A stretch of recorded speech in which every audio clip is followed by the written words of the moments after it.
Osiris.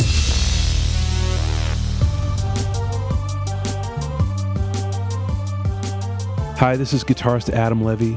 Visit guitarcast.net for more GuitarCast interviews and performances. Support for this podcast comes from Zuri Food, all natural, all human-grade dog food, offering 4 different diets to optimize nutrition for your pup, and now 2 different kinds of dog treats as well. Visit www.zurifood.com today to order yours, because pups are people too. Howdy folks, this is your host Andy Keithley. Welcome to GuitarCast Thrones Edition. GuitarCast is a member of the Osiris Podcast Network. Osiris is a community of really thoughtful and entertaining and funny music and culture podcasts. So make sure and visit osirispod.com to stay in the loop and sign up for the email list. Make sure you're aware of all the contests and live events. So go to osirispod.com, and you can also find us on Twitter, Instagram, and Facebook at osirispod. I just got back from Con of Thrones in Dallas, and it was really an incredible weekend. This is the second year that they've done the Con of Thrones, and last year was in Nashville. I went last year too. I gotta say, I liked the hotel in Dallas a lot better, and I think this year was the best Con of Thrones ever. The vibe was really positive and nothing but smiles. A lot of really thoughtful and funny panels and deep discussions on A Song of Ice and Fire and Game of Thrones. And not to mention some really impressive cosplay.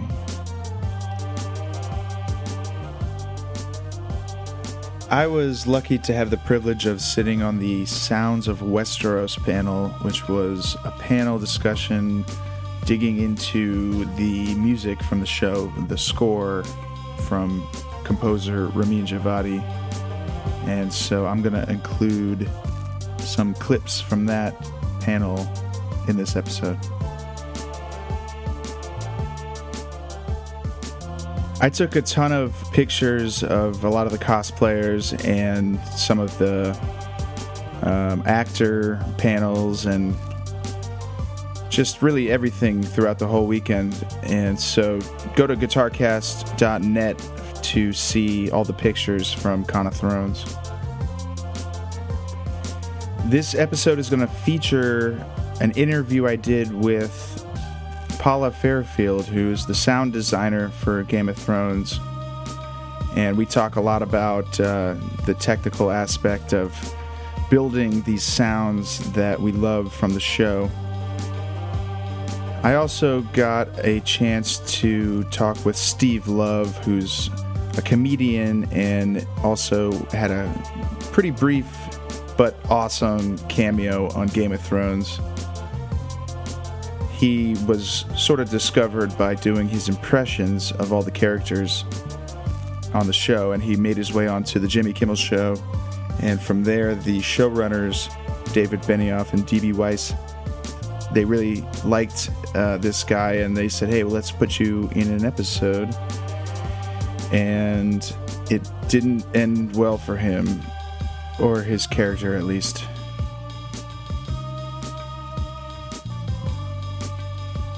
So I hope you enjoy this episode. If you're not familiar with A Song of Ice and Fire, it's my favorite book series, and I highly recommend it. If you're not familiar with Game of Thrones, it is the #1 television show of all time. So, and we wanted to welcome you guys to Con of Thrones. We are so excited to be here in Dallas and to be sharing this amazing weekend with all of you. We hope that you are ready for a weekend of community and fandom and arguments and cosplay and buying lots of merch and going to all the programming and all the many rooms and just having a great time while we wait for the end and for George to finish the damn books.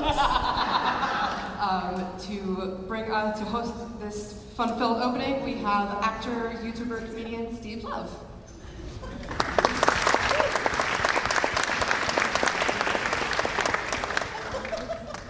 Hi, thank you, Melissa. Hi, how's everybody doing? Welcome, John and Thrones. What's up? I can tell from your reaction that many of you do not know who I am, which is fine. I do impressions. Hold your applause. Don't all clap at once. I do impressions of Game of Thrones. I do all those things. I got on Jimmy Kimmel for my Jon Snow impression because I know nothing. And then I was actually got to do a cameo on Game of Thrones itself. For those of you who are wondering, I was the young warrior in season 6, episode 8, who got finger blasted in the butthole and decapitated by the hound. That really happened. Here is some more with Steve Love. All right, I'm here with comedian and actor and Game of Thrones cameo, Steve Love. Steve, how you doing, man? I'm all right. I'll be all right. How are you? Pretty good. So you got kind of involved with Game of Thrones by doing your impressions, is that right? That is directly how I got involved with Game of Thrones. That is correct. So let's hear your Jorah Mormont. Khaleesi, you asked me to serve you. Let me serve you. If it is your desire to have me, you could have me. Very nice. And how about Littlefinger? Lady Sansa, forgive me. I don't understand the question. I beg you. Cool. And then how about Jon Snow, which I think is probably your most well-known impression. Okay. Must be. We all know what's coming. Winter. And we know what's coming with it. Black ice. It'll flip your wagon over quick as spit. Cool. Well, thanks a lot, man. I hope you have fun at the con. Thanks. We'll see you at the next one. Thanks for putting me on your podcast. All right. That's Steve Love. Look him up on YouTube. It's really, really good stuff. So I also had a chance to sit down for a little while with Paula Fairfield, who's the sound designer for Game of Thrones. And a sound designer basically does the sound that you hear that's not dialogue or musical score. Paula creates the sound effects in the show, which are just the best in the business. I'm here with sound designer for HBO's Game of Thrones, Paula Fairfield. How you doing, Paula? Good, thanks. Nice to be here. And you were at the con last year, right? I was. So you like it enough to come back? Loved it. Yeah. Yeah. So my podcast is not a Game of Thrones podcast, but it is a music podcast. So I guess I just wanted to tell me a little bit about yourself. How did you become a sound designer, and then how did you wind up with Game of Thrones? Wow, that's a big long question. Give me the shorter version. Well, my background is actually as an artist. In fact, I have my art degree was a major in photo and minor in art history, so nothing to do with sound whatsoever. But I was apprenticing during a summer job and a picture and sound editor at the National Film Board. And it was during that time that I saw this kind of magic, and a light bulb went on about what the possibilities of sound were. And after that, my work as an artist changed, and I started really focus a lot on sound.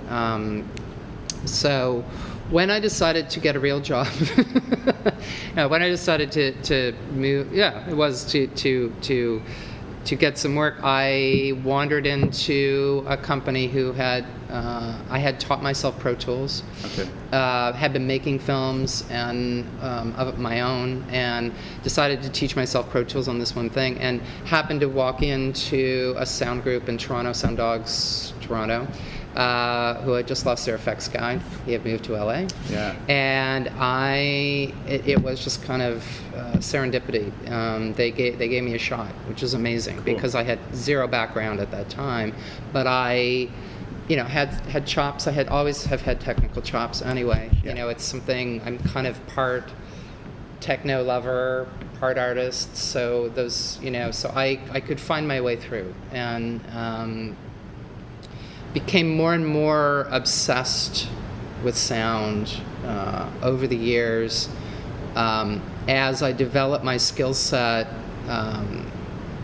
well, I'll divert for a second, because years ago, the kind of while I was doing my studies in art school and then working in the art community, I had started to listen to work of many electroacoustic artists, musicians in Canada. And Robert Normando, who is a French-Canadian artist, he was doing this work called acousmatics, which is literally translated as cinema for the ear. Yeah. And it blew my mind. And I remember hearing it and thinking, I want to do that. But I knew I didn't have the skills. I was trying, but didn't have the skills quite then to do it. But the ability to tell a story completely in sound, to convey emotion and to follow a through line was incredible to me. So I started on my journey of working through film and video and film and TV and stuff, developing that kind of more, how do I describe it? It's an expression of emotion. It's a way to storytell, and all of the projects and different things that I've chosen along the way were based on that kind of initial, that second thing that kind of went, oh yes, I want to do that, Cool. So it has definitely influenced my work, but in terms of my time in Hollywood, it was very difficult when I arrived, because there were very few women doing what I wanted to do, and the doors were relatively closed. And So I started, I was doing a lot of effects editing and stuff, and I started supervising movies so I could hire myself as a sound designer and start to learn my trade, and that's what I did. Cool. But after a while, the job of sound supervisor has become because of scheduling and politics and stuff, has become very administrative in a way. So I abandoned that. And made the decision to just focus on sound design, and right around that time I got tapped for Game of Thrones. So it was like this kind of kismet, and as a result of Game of Thrones, it has allowed me to just focus all my attention on this, and because of the world that Game of Thrones is, I can wander and dream and conceptualize to my heart's content, and kind of have run with it, and I'm encouraged to do so. Yeah. And so, I have realized in looking back, this season, it's like I'm at least 30 times the sound designer I was when I started, just because concentrating and having a platform to do it. And there's also nothing like, because I worked on many, many shows that were in the red dot video bin at Blockbusters that nobody ever sees, But to be on a show that people see and love, and to get feedback all the time is something else that has driven me a lot. It's incredible to me, and to hear people's responses to stuff that are surprising sometimes, and and propel me to want to hear more, and see, because I realize I'm dialoguing then with you as a viewer. We're having a conversation, So you live in LA now? Well, I did for a while, and I recently moved out of LA, and I live now in the desert outside of Palm Springs, which is lovely. The reason I ask is because I live in LA. I have for 10 years, and in the industry too. I mean, I'm more like, I started as an engineer. I was a runner at a studio. Do you know The Village by any chance? So I worked there for 5 years as a runner and as an assistant. And that's where I kind of picked up the Pro Tools chops, same kind of thing, and then turned that into producing on my own, and eventually years later, here I am podcasting, which is basically a production engineering thing. So that's great. Let's see. How did you create the sound of the dragons roaring? Well, the sound of the dragons roaring can't be separated from any other sounds in a way that the dragons make. I mean, on a technical aspect, it has changed over the years. That's been the incredible thing about the dragons, is that never before had I ever, nor do I know of another example where you have a central core of creatures that are evolving over seasons. And it's probably been one of the biggest and most unanticipated challenges of the show, because I don't think anyone was thinking about that. But by the second season, because I started in 3, so by 4 I was like, okay, yeah, they're bigger, okay, and by 5 I was like, oh my God, and then 6, 7, and coming 8, right? So in the first season, coming up with different kinds of sounds, for me, for instance, all of the sounds that I use are all organic. I never use synthesized sounds in my work, and all of the sounds are created using animal vocals. Okay. And the reason why I do that, in previous to that, I had done, I did Predators, I had done a lot of different kind of creature movies and stuff, and had used humanoid vocals. But what I found is that when you bring an actor in to do a vocal like that, they are acting it out. Right. Okay? And so they are trying to infuse emotion into that, whatever that vocal is. And then I would take those vocals and manipulate them and add other stuff to them and whatnot. But that was kind of my technique in the past. With the dragons, I abandoned that completely and realized that, with animal sounds, they're not constricted by language. Right. And each and every animal sound is primal. It's an absolute primal expression There's no other way. Yeah. It's a primal expression of an emotion, whatever it is, whether it's angry, sad, whatever. So to me, those sounds are so, they're so powerful, in their expressiveness that, there's nothing else. Unless you're actually, breaking someone's leg and they're screaming, you're not going to get the same kind of deal. It's just acting at that point. And it's fine. It's a way to do it. I just found it less satisfying, and I also wanted to challenge myself, because then you bring in the challenges of getting the stuff, finding the stuff, putting it together, and then making it all sound like it comes from one throat, right? Yeah. So it was an interesting route to go down. And it is one that I'm very happy I did, because it has allowed me to add, each year I add more vocals, more animal sounds. I manipulate them. I'll obviously make them deeper, but then you can only deepen them so much before they start falling apart. So you've got to find other deep stuff to fill them out, and you don't want to leave, because as big as a creature is, they also sometimes make these funny little high sounds. I remember having a conversation with one of the producers, Greg Spence, who, we were talking about that, and he was saying that, what he loved is, like, you go, and he's absolutely right. He's, you go to the zoo and you expect to hear the lion roar and the elephant trumpet, but it's all the other beautiful sounds that they make in between that are really the gorgeous textures of and expressions of their individuality, right? So that stuff started to really fascinate me. And so the dragons themselves, over the years, the first season I think I started with like a palette of like 20 animals. Those created, screeches and roars and stuff from those, took those, pitch, manipulated, draw them out, then add more stuff. And so that's kind of how it's gone every season. But depending on what the roar is and what's happening, there's Drogon's arrival roar, which you always hear. Yeah. It's him. Signature. And you know it was him in season 3, and you still know it's him in season 7. When from a distance, you know exactly that that's his sound. Yeah. And it's the same thing. It's like how, you have a certain vocal, right? When you're young, you probably express yourself in, obviously you grow up, you see the world, you have whatever, but there's a certain part of you that is still the little boy or the little girl, right? And so it's that kind of stuff that I think about in creating.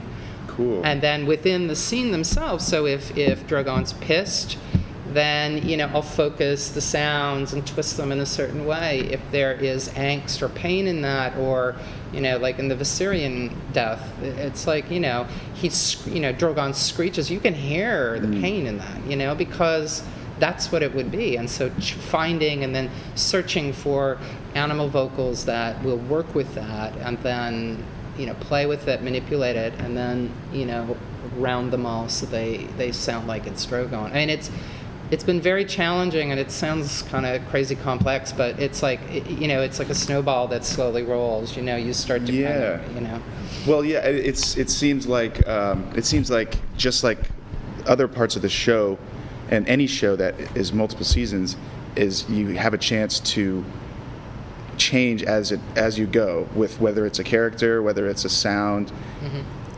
That's the natural way of time and storytelling. So it makes sense that you would put that into the sounds of Drogon, for instance. I got a couple more questions, easy ones. Have you read any of the books? I have not yet. I have like ADHD or so I'm like I'm like so it's so hard, especially in this world that we live in now. It's terrible to sit and read a book, and I've always kind of had an itchy butt anyway, so it's like just sit still and do that, and it breaks because I want to so badly, It's a commitment for sure. It's hard, but I do. One day I will read them, and I look forward to that. Yeah, they're not going anywhere. But for the purposes of the show, one of the wonderful things is that, every season I get the entire season to see, how the show is, what the arc of the season's going to be before I start. And so I'm watching it, and I like that in a way. I don't read scripts usually for the same reason. I want to experience my first seeing of it, as rough as it is, whatever. I want to experience that like a viewer seeing for the first time, because it's the only time that it's ever going to be like that for me. I mean, I have seen these shows. I mean, I'm crawling through these shows frame by frame, backwards and forwards, so millions of times. And by the time it's done, I know every moment so well that I cannot experience it ever again like a viewer. So and you only get that one chance to. So that's part of it. It's like people offer me scripts, and it's like I don't really want to read the script right now. And so it's the same with the books. It's like, and I know that the books have like this, especially being around some of the panels here and hearing, people talk about the books. I know there's so much magnificence in the books that's not. I mean, you can't. The series will go on for like deep story. Exactly. There's backstory on backstory. Exactly, and that stuff I love. But it's like I look forward to a time when I can sit quietly and enjoy that again as a viewer, as a reader for the first time. But probably having some space between the series and then, so I'm not comparing. Right. You know what I mean? Will be a good. That was. I remember last year, somebody asked that question to Ewan Rion, who plays Ramsay. Yes. He plays Ramsay Bolton. Yeah. And he said the same thing. He said, I will, once I'm done and the series is done, I will sit down and read them, because I don't want reading them to affect my portrayal of a character. Exactly. As it's going on. Yeah. So thank you for talking with me today. And just one last easy question. What music is in your personal rotation these days? I am not listening to a whole lot of music these days. I have almost no time. It's terrible. But when I do, I love music from all over the world. I mean, I love world beat stuff. I love to hear the textures and voices of the world, so that's what I gravitate towards. Anything with kind of cool beats and textures and interesting rhythms is fabulous for me. But when I can travel off into a distant land and just kind of get lost in it, that's what I love to do. So that's it's like people ask me about watching TV and films and stuff. It's like I have no time. Yeah. And when I do, the last thing I want to do is sit and watch another movie. It's like work, which is horrible, because that's why, it's why you get into it in the first place. But as you immerse and go on this journey, this is one of the things that happens. And, but music for me, there was a time that I was ravenous, and I loved, before I jumped fully into sound, it was a lot of tons of trip hop and different kinds of interesting, weird stuff, and stuff like Bill Laswell's stuff, and his collaboration with artists from all over the world and different things like that. And that's the stuff I love, and I still love that stuff. So when I get a Great. minute. Yeah, absolutely. Well, thanks again for being here at the con, and thanks for talking with me. My pleasure. And I hope you have a fun time this weekend. You too. All right, thanks. So I was supposed to have 10 minutes with Paula, and we had gone almost twice that. And I got up, I was very conscious of respecting the time limits. And I had gotten up to leave, and she said, well, there's one more thing I want to point out for your listeners. And so I said, well, all right, let's get into it. Here we go. Okay, so just a little bonus here. Paula wanted to mention what she referred to as the ultimate battle of fire and ice, which is... The ultimate battle of fire and ice, the competition between sound effects, sound design, and score. And this is something that every sound designer deals with in every show, in every genre. It's always a thing. And because... You're fighting for time, essentially, or what is it? Well, we're occupying the same space, whereas picture has picture and sound has... We're competing in the same sonic space. So the choices, and often you'll get into scenes where a choice needs to be made, and usually music wins, and but in the case of the score for Game of Thrones, it's interesting. Ramin's music is absolutely, it's glorious, and I get swept away listening to it because they'll send me work in progress, so I kind of know what they're shaping and what the kind of shape of music is. But his music has gotten thicker and thicker and thicker in the seasons. The choral element has started to come in the last few seasons. It is my worst nightmare in a way, and also my greatest joy to listen to. But I've got to somehow figure out how the work that I'm doing can live up against that magnificent score, which they like to play extremely loud. Yeah, and a lot of tribal drums and... all that kind of stuff. And choral stuff, which is very broad Layers, in range, you know what I mean? So my technique has to be to consider that and to create the work in layers, frequency layers, so that they shove something through and mess up Ramin's gorgeous score with the nasty sound effects. But, and it's funny because usually there's only been one case so far in the show where they've pulled the music. Really? For the sound. And that was during Viserion stuff because... It's so important. Well, it was funny because he had a beautiful score. They had sent me the music for it and I had heard it. I was like, oh my God. Of course. This crazy driving action, that kind of thing. And I guess, they made the decision to pull the score for that sequence. And here's the thing. It's like, no matter what the music is doing or what I think the music might do or might not do or whatever, every moment that I work must be fully articulated in the event that one whimsical day, they lift the score. Because if they lifted the score and it was half-assed. Nothing there, yeah. So you've just got to pretend so like it always no has score. So I have, I always want to know what's happening just so I know that I need to have stuff layered. But it was interesting because it was the one moment I went, wow. And that was the moment that, as a sound designer, you live for, is like the possibility that might happen. And, in the case of Ramin's score, it's like I almost never want that score to go away because it's so gorgeous. But, there was an example. It's like if I was not prepared, if I had not fully articulated it as if there was no music, it would have been exposed and they might not have gone with it. But because it was... fully articulated in every detail, they were able to lift the score, and it was an option for them. And that is the other job that we have working up against music. And when you work up against a talent like Ramin, it's insanity. It's such a privilege, and it's such a challenge. But that's it's a very interesting part of this journey with Thrones because he has evolved as a composer over the course of the show. And my God, his work is, it's mind-blowing. It really is. So. Yeah. Well, thanks again, and we love your work in the show. Thank you. We love everything about the show, but especially the sound design. And thanks again for talking with me today. Thanks. So that's my interview with Paula Fairfield.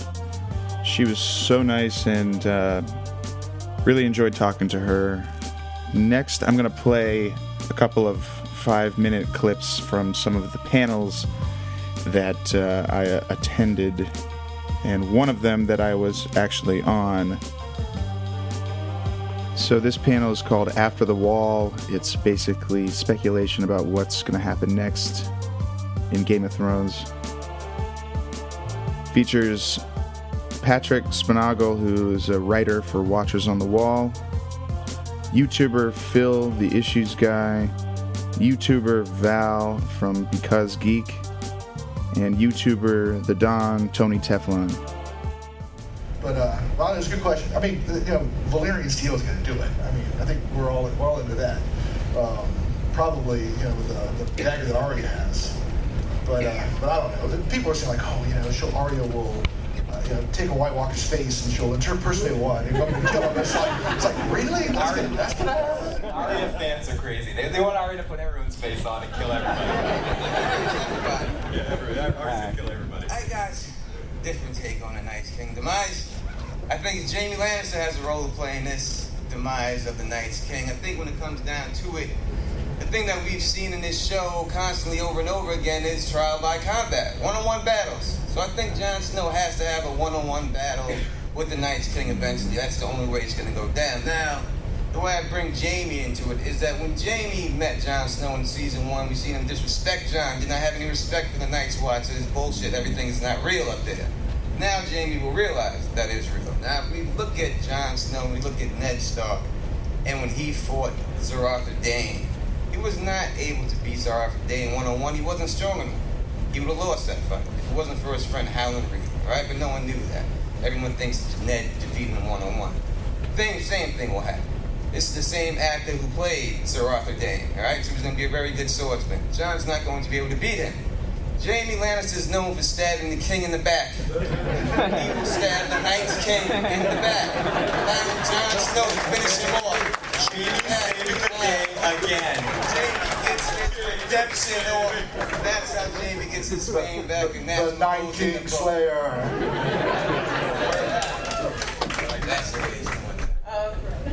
Well, this goes along as well with the whole logistics of the whole battle, because I feel like there would be a huge battle of Winterfell first, and then that is not where the Night King will be defeated. And although there's a lot of 50-50 in the community about this, I really doubt. I think it might seem like he was defeated there, but he will come back. But it could be that way, or it also could be that someone's holding him down there, and I kind of keep going back to this holding down the Night King. But they have to stop him somehow from coming south while they go south to get some help, because he could definitely get south before anyone else, because he has a dragon there, right? This is more of a question for you. Does Cersei ever see the Night King? Does the Night King make it that south, in your opinion? Everyone's. Yes, I would say yes. Oh yeah, I want Cersei to see the Night King. I do so bad. So bad. I want to see that look on her face. She's got to. I think that they did that throne room, that little map have a skylight for a reason, right? Why did they do that? The skylight there. And when you see that shadow going over King's Landing and Bran's vision, that's the Night King on that dragon coming over there to take that. And I think that's what's going down. And then that gentleman back up. Right over here. Yeah, what about arguments that either the Night King and the White Walkers are motivated by something more noble than just being evil force, or that they deserve to win? I hope that's the case, and I think a lot of people believe that, and anyone who's familiar with George's writing, or just that nothing's as clear as being the bad guys and the good guys. My fear on the show is, do they have enough time to establish that and answer those questions and actually get to them? We were talking about that a little bit earlier, understanding those motivations a little bit better rather than just, here's the icy bad guys, we got the good guys. So I want to see a little bit more of that. I hope we get to see that. And people, I think, real quick, the thing you have to remember too, in the books from the show, when you look at the White Walkers, it's not the same. In the books, the White Walkers are more beautiful. They're beautiful, angelic creatures. There's nothing ugly about them. So in the show, they're portraying them that way, but they're really not supposed to look like that. Yes. And nothing beautiful is evil. No, Targaryen's all great. And the Lannisters. Every Targaryen's awesome. Yeah, I just had a thought about, they're going to attack, obviously, Winterfell, but the Night King has enough undead, he could besiege Winterfell, march south with the remainder of his force in. I disagree, just because I think the Night King's best move is to keep his army together, because he needs to protect them from dragon attack. He uses his dragon as air support. So if he splits out his forces, whoever doesn't have the dragon with them can be attacked by Daenerys' group, even though we've got javelins to worry about. I just want to see him lay waste King's Landing. That would be dude, I'm so into that. I think most of us in this room, people want to see the Night King lay waste to King's Landing. Let me ask this question. Bloodthirsty people. Yes, they have set it up that they keep mentioning that there's like 1 million people in King's Landing, so you can definitely expect them all to turn into whites at some point. Yeah, so we'll just talk Cersei. We're talking Cersei right now. Does anyone in the audience think Cersei Lannister survived? And we're going to get to you right here after that. Anyone think Cersei Lannister is going to survive? I want my people who believe in Cersei living. Come on, somebody, goddamn. I will support you in this. Right here. You believe Cersei Lannister is going to survive? Jeez, why do you think that Cersei's Lannister... He's on the island. Can you get off that island? All right, you didn't kill Jaime. I want Cersei to live, just for the drama of it. What I want is some just taken care of with the Night King. But Daenerys is really angry that Cersei did not support them, so she's ready to burn her and burn like everybody. And Jon, because he's that good guy, is like, you know what? Maybe we should just let her go. And the deal is this: he's going to offer her the same deal that Ned Stark did, because I want Ned Stark's offer for her to go into exile to come back around, because that was a good move. She should have taken that move, but she didn't. And so I want Cersei to be given that offer again, and then have grown as a person and says, I'm getting the F out. And then Daenerys is like, I can't believe you let her go. And it'll be like crazy drama, and Tyrion will be conflicted, and Jaime will be conflicted. Now, it blows up the Valonqar deal, but the Valonqar can kill her 10 years from now. It's okay. There's no timetable on that. This guy...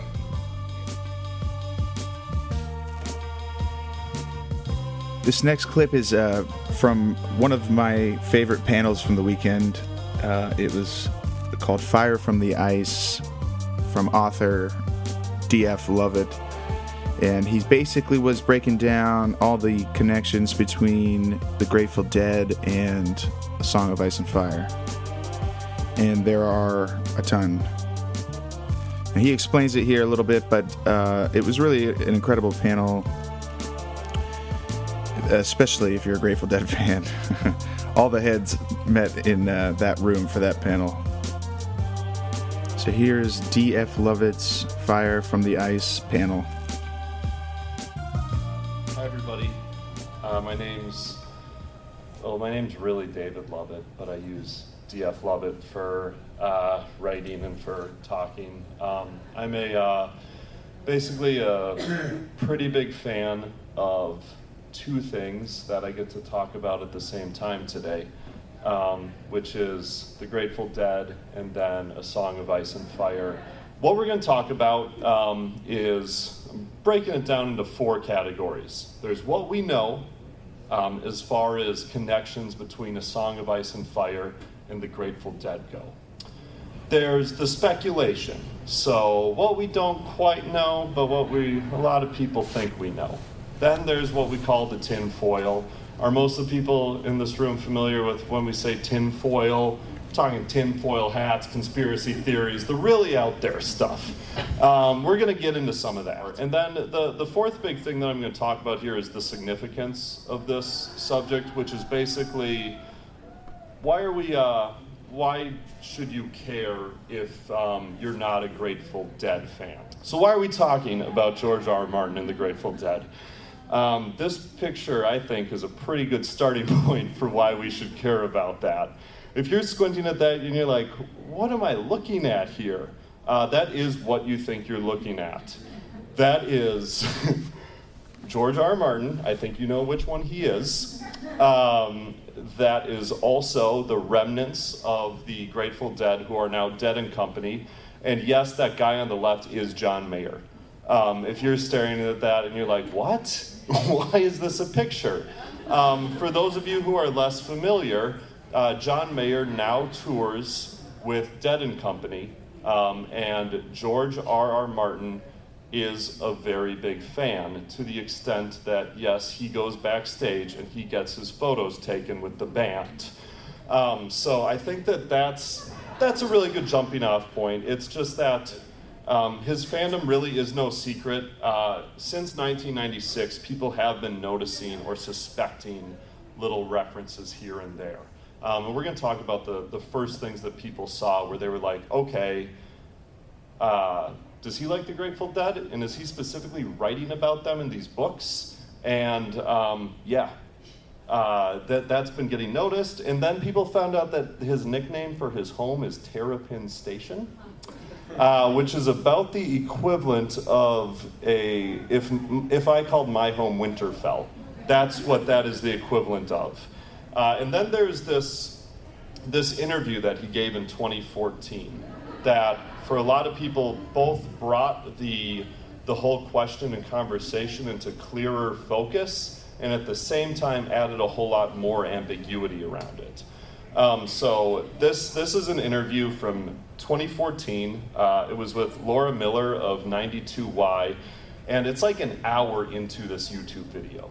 She says to him, she basically asks him exactly what we're talking about right now. We think that there are references in your works to the Grateful Dead. And this occurred specifically, he was promoting A World of Ice and Fire at the time.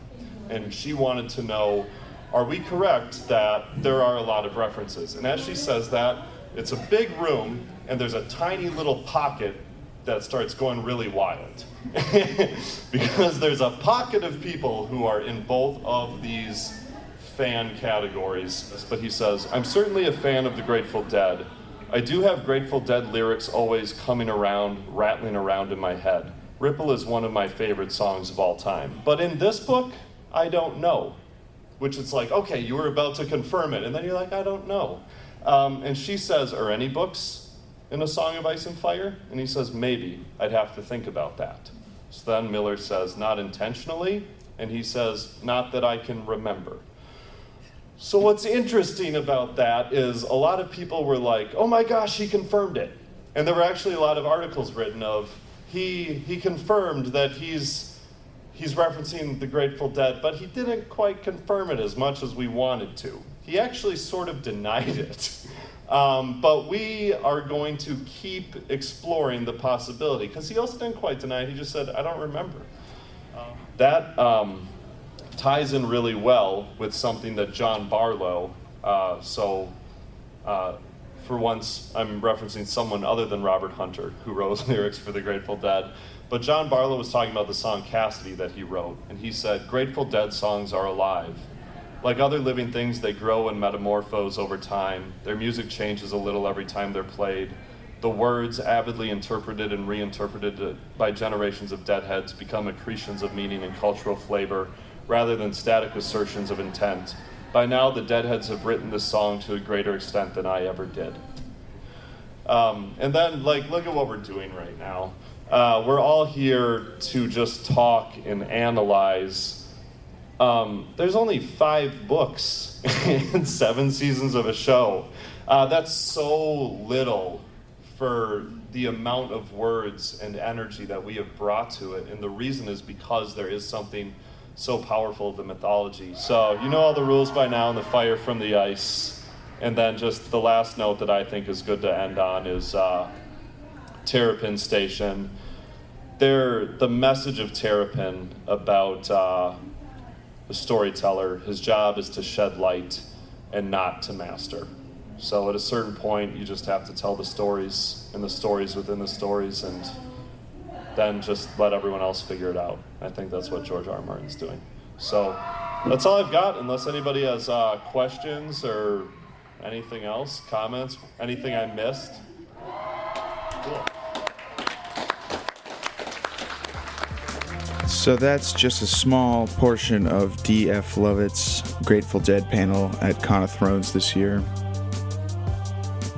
So next up, and the final segment of this podcast, is going to be the Sounds of Westeros panel. This is the panel that I was on, and I was also joined by David Rosenblatt and Petra Halver from Watchers on the Wall, and Aziz from the History of Westeros podcast, one of my favorite podcasts. So, hope you enjoy. Check it out. I think we can start. 1 o'clock? Sure. It's time. Hi, everyone. Thanks for joining us at Sounds of Westeros. Maybe we could start by going down, introducing ourselves, and saying what our score piece, which score piece is our favorite. Hi, guys. My name is Andy Keithley. I am the music archivist for the estate of Ray Charles in Los Angeles, and I also have a music podcast called Guitar Cast. My favorite piece of music is gotta be Light of the Seven. Hi, I'm Petra Halber. I write for Watchers on the Wall, and my favorite piece is probably The Winds of Winter because of the way it mixes the different motifs. My name is Aziz. I'm with the History of Westeros podcast, and I would say my favorite, I guess I would probably have to say Light of the Seven, but since that's been named already, I'll go with, I'm going to go with Dany's / the Targaryen theme, which, because I really like the use of motifs to show characters, and I like that. And that particular piece is my favorite of those recurring motifs. I'm David Rosenblatt from Watchers on the Wall, and yes, Light of the Seven is fantastic, but my favorite is probably the Children, which plays with the chorus of children singing a variation of the main theme over the season 4 finale. I love that. Wow. Have you ever seen a theme song covered so many times, like on you? Like, Yeah. I knew the theme before I watched the show. Oh, like I wow. saw so many covers of it. I was like, I need to watch the show to understand why people like the music so much. That's not entirely how I got into it, but that was one component of it. It's pretty neat. And it says a lot about Rami Javadi's capability is that we even know his name. I mean, how many TV shows do you watch where you say, oh, I know the composer for That's a great point. 7 or 8 seasons of a show, and also Westworld and other films and things like that. So it says a lot about his ability, just the fact that we're talking about him right now. Yeah. He's got his own panel. That's right. I think score music is a tricky thing, probably a lot like editing, in that most people don't notice it, which is Boy, you know when it's not there. It's so you know it's not there, and but its efficacy is probably more subconscious for the bulk of the viewers, but it is still really effective. I mean, you can see people reacting to music even if they don't consider themselves fans of score music. Yeah, music just touches you whether you're letting it or not. You know, because it's just that whole subconscious thing again. It's hard to describe. I mean, there's like parts of your brain that are activated that aren't activated by other things. Or you mentioned the use of silence, and that's something I think is really interesting with. Something I've noticed is that for the most part, Jawadi doesn't score big moments with big blasts of music. Yeah. Like especially in older pieces, like I think in The Robe, or maybe it was Ben-Hur, I forget, but the character meets Judas, like after he betrayed, and everything, and he goes, my name is Judas, and there's this huge blast of trumpets. And it's effective, whatever. But what I like with Jawadi is in big moments, it's quiet. Like when Robb Stark dies, I was wondering before I watched The Red Wedding for the first time how he would score that, whether it would be big and bombastic or and the truth is, it's sad. Melancholy, wasn't it? It's a quick kind of rendition of the ostinato from the main theme when he says, I'll get another wife, and then there's that moment of realization, and Robb goes, mother. And as he is killed, you actually get this very melancholic ostinato. And it works really well on rewatches, because if it was playing towards surprise, it wouldn't be. It wouldn't be effective. Like the murder scene in Psycho is always great, but if you know it's coming, the music isn't as it works to surprise you. But I feel like, maybe that's not a great example, but the fact that they play to the sadness of Robb's death rather than the surprise makes it so much more effective. That's the rewatch value. Or you know it's coming because you've already read the book. Reader, Exactly. Yeah, and that's a far cry from, say, I don't know, like the old Batman TV show where every wham, like every time someone's punched, there's this big wham. It's but that is an example of how, it's a very bare bones, simple example, but even that counts as music adding to a scene in a way that you would notice if there was no sound effect when someone punched somebody, and you're like, that doesn't seem right. Speaking of the Red Wedding, so in the books, you hear the drums more than anything else. Yeah. The boom, doom, boom, First doom line of the of the drums. chapter, yeah. And that's like every other line almost. It's playing in your head as you're reading that scene. And when we talk about the score, we talk about the strings a lot. You have a lot of cello, and you have high strings and low strings. There's not that much piano. Light of the Seven is like one of the only times we hear piano. But the drums, they do a great job of putting drums in there, big, deep, tribal drums, especially with any kind of music, any kind of scene happening with the Dothraki, or the Unsullied. We hear this marching drum theme come back, and it's something that people might not initially even recognize as score, because it seems like it's just sound effects. This is what these people sound like when they're walking around. But if you listen to the music, on Spotify or wherever, it's the drums are really well done. So that's made me think of that about the Red Wedding. And that's interesting too. This is an aside. In the real armies in not modern times, but they would use real drums and real beats to keep to do the pace of march and things like that. So it's really kind of touches on that sort of authentic aspect of it from history. Well, it sets people on edge. You know what I mean? Like if you think of the incoming army as the audience at home, it sets people. It sets the mood. It sets here's what's going to happen. And Tyrion is a Lannister. Are you rooting for the Lannisters? Are you rooting for Dany? Like it messes with you because it doesn't tell you exactly what to think or feel. And you get both motifs, the Misa dragon theme and the Reigns of Castamere mixed almost kind of one after the other. Yeah. And something similar happened Beyond the Wall, where you get like lots of different motifs as different characters show up. And it's a big enough scene that you can kind of accommodate all of that. It's almost like another story going on. It's very on point for the series in general, with because it has George R. R. Martin put so much detail and stories behind the story. The fact that the same thing exists in the show with the music feels right. Mm-hmm. It's appropriate. I wonder how much input, maybe one of you guys knows this, how much input Ramin has in terms of or maybe he's given a rough cut of the show. It's a good question. How that all gets. I think he's gonna finish the last book actually. Got a lot of. I've read before that John Williams had passed on the final Harry Potter movie because there was not a rough enough or the edit that they had was too rough, and he didn't feel that he can do it his way, where he can tie scenes together and parallel them, not just individual things. So I wonder how much.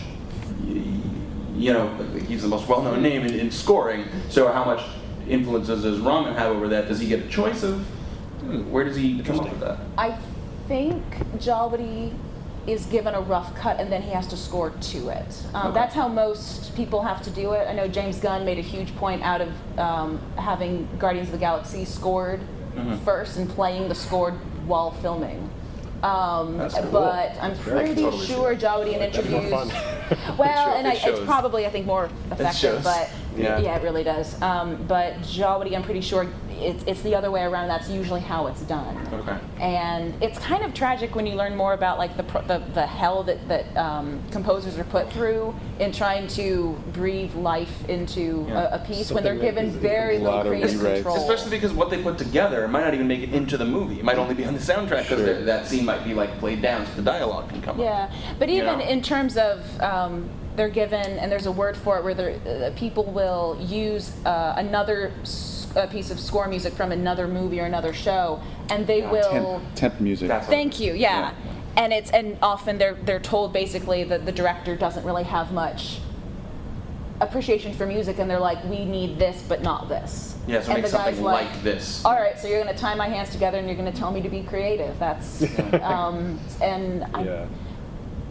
I'll say if Jawadi's ever been put in that situation, he's risen to it extraordinarily. Probably not, because at this point, I think he has a lot more control. Maybe season 1. And I'm sure they use like temp pieces that he's already composed, like a previous Daenerys scene. Could be. Copyright yourself. Basically. Yeah, basically. Has anybody seen the Game of Thrones live The orchestra. Okay, cool. Yeah.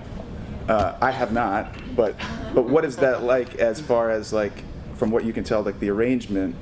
Is it set to picture at all, or it's? Yeah. It is. Yeah. Okay. Okay. Yeah. Scenes are played on screen walls. Oh, gotcha. Okay. Yeah. Wow. All right. Yeah. I saw it at Madison Square Garden, and they had like Isaac Hempstead Wright came out to introduce it. Everyone, nobody knew who was going to be there. Totally. Like, hey, he's walking. What's going on? I was very far away, so I couldn't really see. But yeah, they had flashes of different scenes. They merged scenes together, like Danny through the ages, like through the seasons. Okay. And the evolution of the score, and then in between every little thing, he would talk to the audience and explain. I wish I could remember it better. It was over a year ago, but. I think it's really, really cool that a national tour and now an international tour of score can be played where people are on board enough with the score that they're willing to just sit and listen to like the Goodbye Brother, the Stark theme without necessarily the narrative. Yeah, it's like absolutely. How often do people analyze the music of a show more than just a little bit? Right. Like, we have a whole panel about it It's here. a huge accomplishment. Yeah. It's a huge accomplishment. One thing I wanted to add to something that Petra said was she mentioned how you can have multiple themes, or one theme that starts in one place and goes to another place sonically. And in the books and in the show, we have this theme that keeps coming up again and again about opposing forces. You have opposites, living versus the dead. You have these rival houses. You have It's the name of the whole series, right? Song Ice of and Fire, yeah. exactly. And you have within a house, you have rival siblings. You have within an individual, you have this right and wrong, push and pull. And two examples that I wanted to show you guys was from the music. Basically, what he does with his writing is creates that tension within the music sonically. In the main theme, it starts in a minor. I hope you guys can hear this okay, but everybody got that? So it starts in this minor. Sorry. I'm not a piano player, and this is an iPad. Okay, so minor. We associate minor with melancholy or ominous or sad, and that's where this theme starts. And if you listen all the way through, it ends major. It's a major. So within that song, from section to section, sonically, our ears have experienced this same theme of opposing forces, and it's chaotic. We don't know what to make of it. It's just as confusing to our ears as the story is to us. And the other example is in Light of the Seven.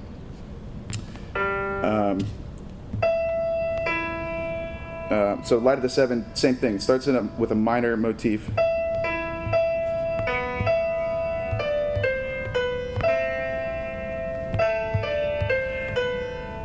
Right, minor is very sad, and not even at the end of the song. In the next couple of measures, right away. Sorry, it's new. It's 2 bars of that, and then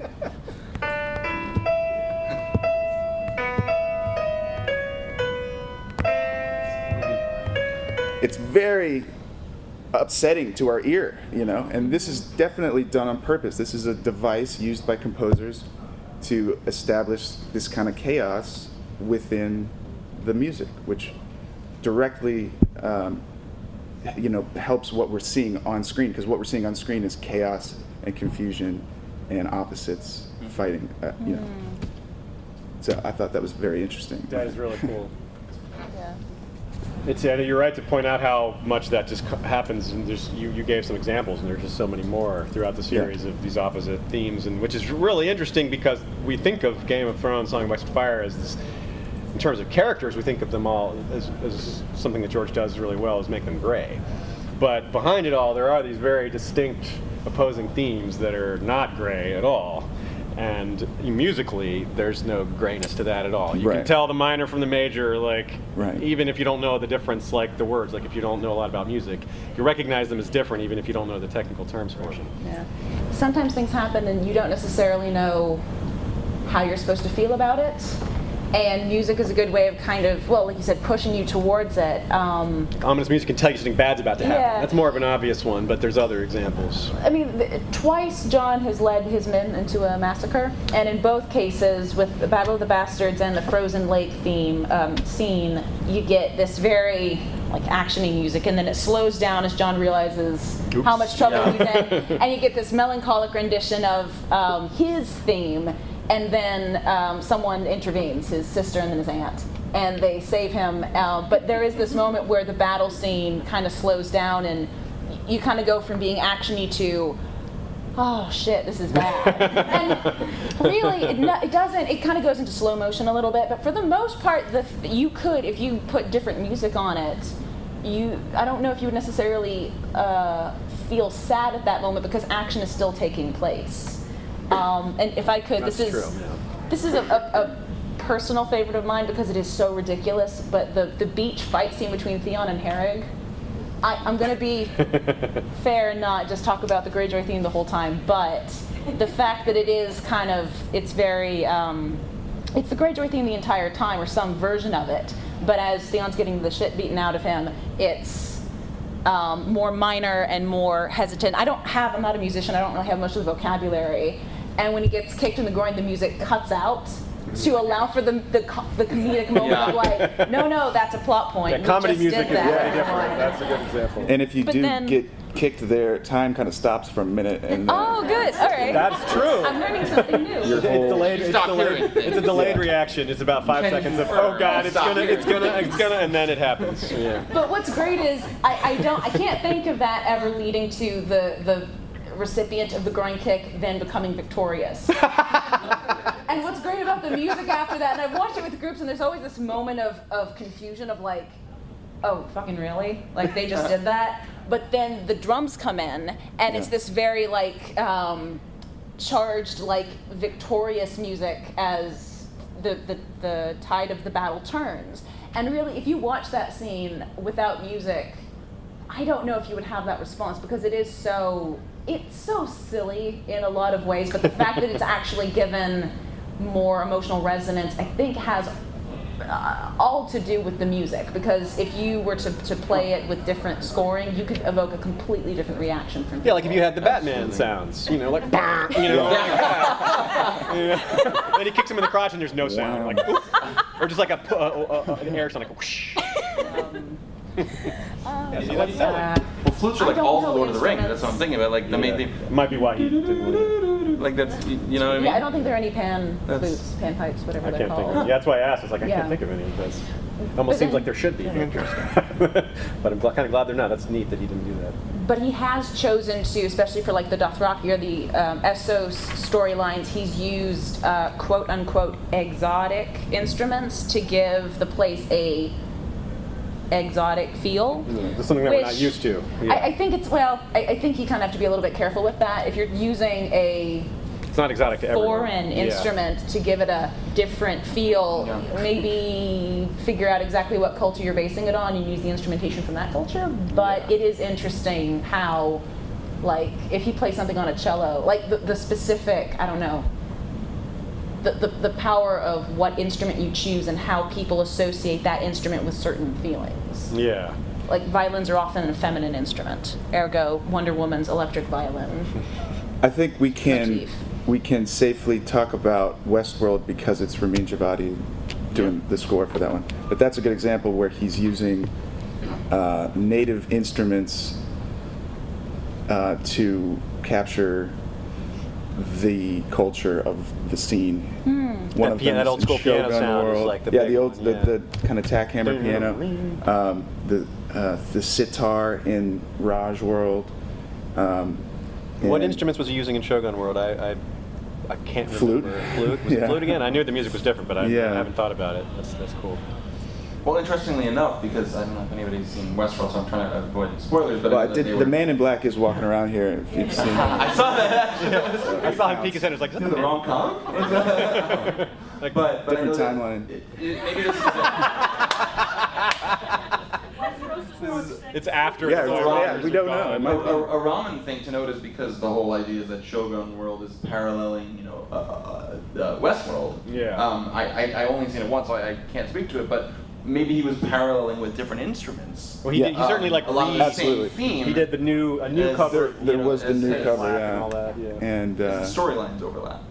Right. I don't know. Yeah, he did that. He certainly did that somewhat because there was with the replay scenes he did some of the same covers got used again. Like Painted Black was used again in that one scene. Oh, really? But it was a different variation? like a different remix of That's what he does. Painted Black. Yeah, it was using the different instruments. That was.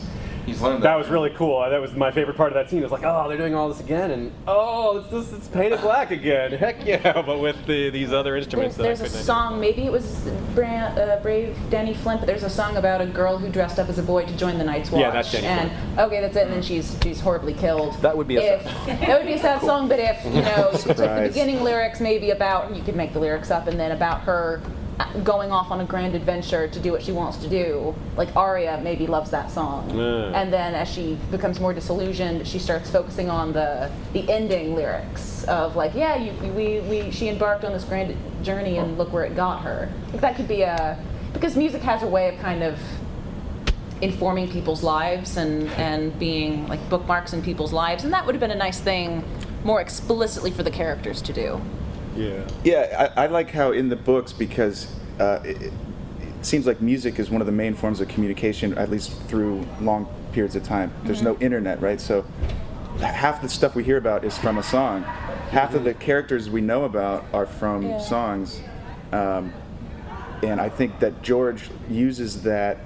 I think he's a big fan of music, for one. But also that's a great way if he's got some idea for something that happened hundreds of years ago, all he has to do is write a song about it, and all of a sudden it's real, and we know about it, and characters know about it. But that's also how history has been recorded in cultures. Sure. The griots Word of in mouth. Africa learned great epics, Or- and they sang them because that's how you memorize long pieces. Or the Iliad.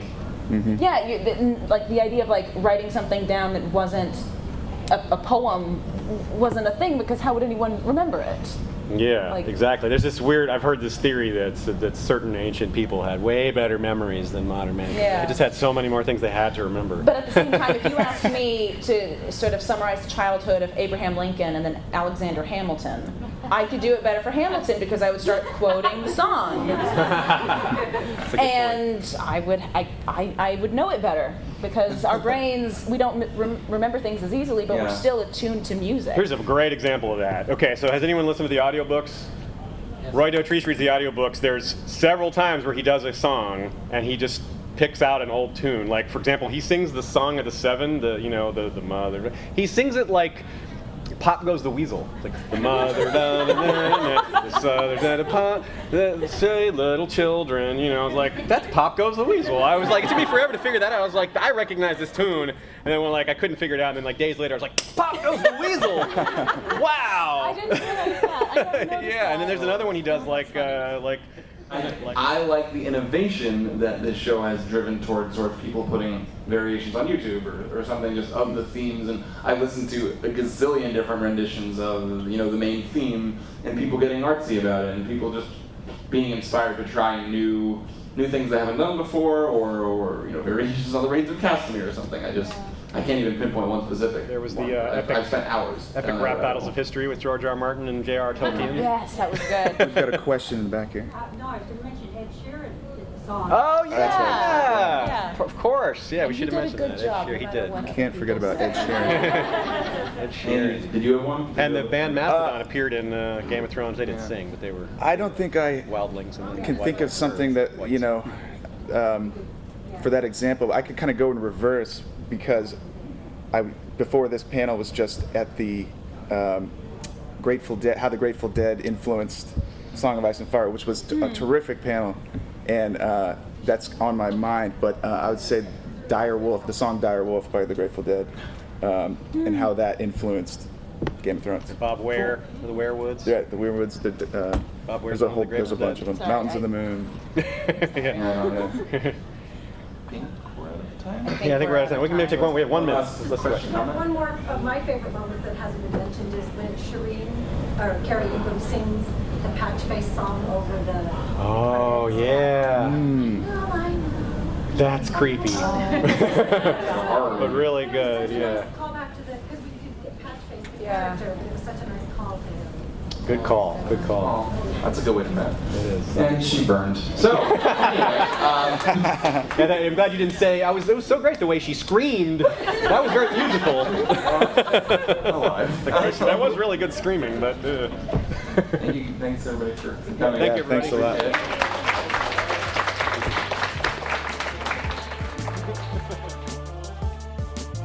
Thanks for listening to this episode of Guitar Cast. I gotta tell you, it was really, really tough to edit this stuff down. There's so much good material. It's like making a single coin out of a 10-pound block of gold. But I hope you enjoyed it. And if you're a fan of Game of Thrones and A Song of Ice and Fire, I really recommend that you attend next year's Con of Thrones. Thanks to our sponsor, ZuriFood.com, and our network, OsirisPod.com. Special thanks to Mischief Management and everyone who made the Con of Thrones possible. It's just such a fantastic job. Thanks for listening to Guitar Cast. We'll see you next time. Osiris.